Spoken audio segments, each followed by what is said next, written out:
के लिए good news है। हाँ ये देखिए बहुत अच्छी बात है। राइटर बना है। हाँ स्टार्ट कर दिए स्टार्ट कर दीजिए यस स्टार्ट ही है। ठीक है। हेलो एवरीवन, आप लोग के लिए बहुत अच्छी न्यूज़ है कि पटना हाई कोर्ट का वैकेंसी आ चुका है। जैसा कि ये वैकेंसी जो था आप लोग का मोस्ट अवेटेड वैकेंसी था, 2 साल से वेट हो रहा था इस वैकेंसी का। फाइनली आज ये वैकेंसी रिलीज हो चुका है। ठीक है, ये पटना हाई कोर्ट स्टेनोग्राफर का वैकेंसी है, जो कि आपका ये टोटली जो होता है इंग्लिश स्टेनोग्राफर के लिए होता है। ठीक है, इसमें आपका जो इंग्लिश शॉर्ट हैंड जानते हैं वहीं ये वैकेंसी को अप्लाई कर सकते हैं। इसका फॉर्म जो है वो भर सकते हैं।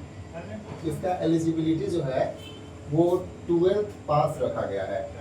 मतलब इसका फॉर्म भरने के लिए आप एटलीस्ट 12th पास होने चाहिए। और एज लिमिट जो है 18 से 37 साल है। मतलब मिनिमम एज आपका 18 ईयर्स होना चाहिए और मैक्सिमम आपका 37 है, जो कि बहुत ज़्यादा होता है, काफ़ी है। एंड इसमें आपका ओबीसी जो होंगे या एसटी एससी होंगे या कैटेगरी वाइज कुछ इसमें आपको रिलैक्सेशन भी मिलता है। 2-3 साल का रिलैक्सेशन मिल जाएगा आपको। ठीक है। सेकेंड हम लोग इसका सिलेबस का बात करें तो इसके सिलेबस में आपका सबसे पहले आपका प्री होता है, फिर आपका शॉर्ट हैंड टेस्ट होता है, थर्ड आपका टाइपिंग टेस्ट होता है। ये तीनों एग्ज़ाम आपका जो होता है एक ही सिटिंग में एक ही दिन हो जाएगा। आपको लगता होगा कि सर एग्ज़ाम जो है अलग अलग होगा, पहले प्री होता है जैसे एसएससी कराता है, फिर पहले आपका प्री होता है, फिर आपका स्किल होता है 2-3 महीना बाद होता है। लेकिन आपका इसमें जो है एग्ज़ाम एक ही सिटिंग में आप बैठे रहेंगे और तीनों एग्ज़ाम आपका एक साथ निकल जाएगा, तीनों एग्ज़ाम आपका एक साथ हो जाएगा। ठीक है। तो प्री का जो एग्ज़ाम होता है सबसे पहले आपका ये मात्र आपका 50 मार्क्स का होता है, जिसमें आपका इंग्लिश जो होता है बेसिक इंग्लिश होता है 30 का और आपका बेसिक कंप्यूटर होता है 20 का।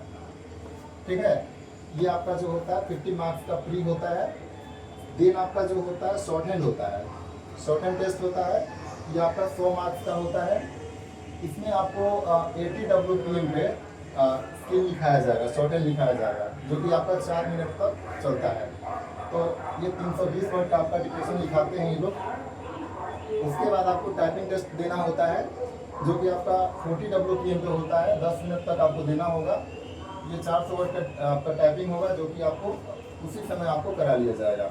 तो ये आपका टोटल जो होता है 50, 100 और 100 250 का आपका एग्ज़ाम होता है। एग्ज़ाम आपका 250 का होगा। एग्ज़ाम देने के बाद इसका रिजल्ट बहुत जल्दी क्लियर कर दिया जाता है। ऐसा नहीं कि रिजल्ट देने के लिए 2-3 महीना लगेगा, आपको मे बी विदिन वीक आपका रिजल्ट मिल जाएगा आपको। उसके बाद आपको इंटरव्यू के लिए बुलाया जाएगा। आपका इंटरव्यू होगा जो कि 25 मार्क्स का होता है।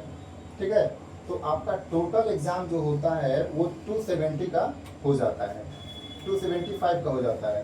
ठीक है। इसमें हम लोग देखेंगे कि जैसे हमको पास करने के लिए कितना मिनिमम मार्क्स लाना होगा। तो हमारा पासिंग मार्क्स जो होता है प्री में जो है, जो प्री आपका 50 मार्क्स का होता है, इसमें आपका पासिंग मार्क्स जो होता है 40% होता है। तो 50 का 40% आप लोग निकाल सकते हैं कितना होगा आपका जो है। इसमें आपको 50 में 20 नंबर जो है लाना होगा। देन आपका शॉर्ट हैंड टेस्ट होता है, जो कि आपका 100 मार्क्स का होता है। अच्छा, शॉर्ट हैंड में आप लोग समझ रहे होंगे नंबर कैसे आ गया, मतलब ये तो हम लोग परसेंटेज निकालते हैं, एरर निकालते हैं, एक्यूरेसी निकालते हैं। तो इसका मार्क्स जो होता है आपका एक्यूरेसी आपका तय करता है कि आपको कितना नंबर मिलेगा। जैसे आपका एक्यूरेसी जो है 98 का है तो आपको 98 मार्क्स मिल जाएंगे। आपका एक्यूरेसी 95 का है तो आपको 95 मार्क्स मिल जाएंगे। वैसे ही आपका टाइपिंग में होता है, टाइपिंग अगर आप 98 के एक्यूरेसी से किए तो आपका मार्क्स जो है 98 बन जाता है। तो ये दोनों जो है बहुत ज़्यादा इससे स्कोर होता है। यहाँ से हम लोग अपने स्कोर को मैक्सिमाइज कर सकते हैं।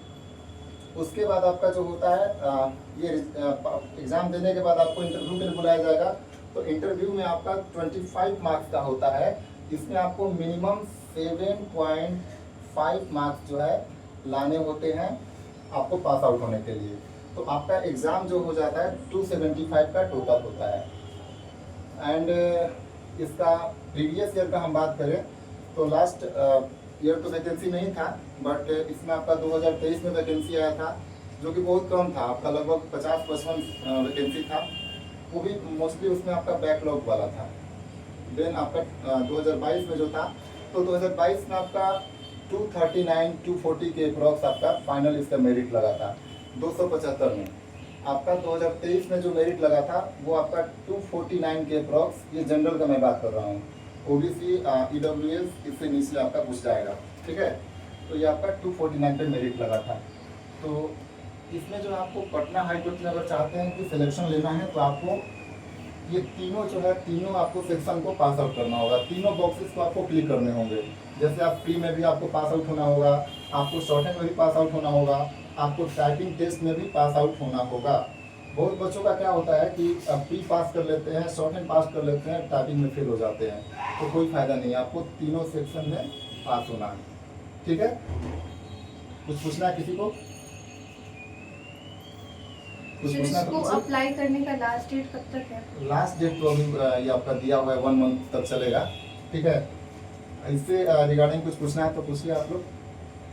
सिलेबस आपका जो होता है ना, इसमें इंग्लिश और कंप्यूटर यानी आपका 2 सब्जेक्ट होता है, बाकी कुछ नहीं पूछेगा। नेगेटिव मार्किंग भी होता है। हाँ, सबसे बड़ी बात इसमें ना आपको भर भर के अटेम्प्ट लेना है, कोई नेगेटिव मार्किंग नहीं होता है। आपका 50 नंबर का एग्जाम है ना, आप एकदम भर के आँख बंद करके मारिए, एकदम दबा के मारना है, ठीक है। आगे कुछ अब वैसे यहाँ से नंबर अच्छा खासा आ जाता है, ठीक है। आपका ये सबसे बड़ी बात ये है ना कि एग्ज़ाम जो है एक ही सिटिंग में आपका होगा। ऐसा नहीं कि आपको प्री के लिए अलग दिन बुलाया जाएगा, आपका शॉर्ट हैंड टेस्ट के लिए अलग दिन बुलाया जाएगा, आपको टाइपिंग के लिए अलग डे में बुलाया जाएगा, नहीं। आपको जो है एक ही दिन बैठा के एक ही सिटिंग में आपका तीनों एग्ज़ाम कंडक्ट हो जाएगा।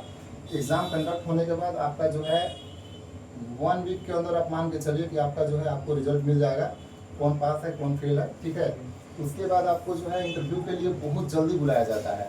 पटना हाई कोर्ट जो है ना, वो कहावत आप लोग सुने हैं, चट मंगनी पट दिया, वो वाला काम करता है, ठीक है।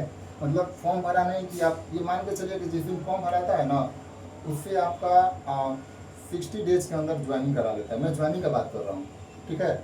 बहुत जल्दी ज्वाइनिंग कराता है, इसका प्रोसेस बहुत फास्ट होता है, लटकाने वाला काम नहीं इसमें, ठीक है। इंटरव्यू आपका होता है इसमें एक अलग से, आपको इसमें ये प्रोसेस आपको जो है इस प्रोसेस में आना होगा, एक इंटरव्यू देना होगा। ये इंग्लिश स्टेनोग्राफर के लिए होता है टोटली आपका। किसी को कुछ पूछना है तो पूछिए। कुणाल,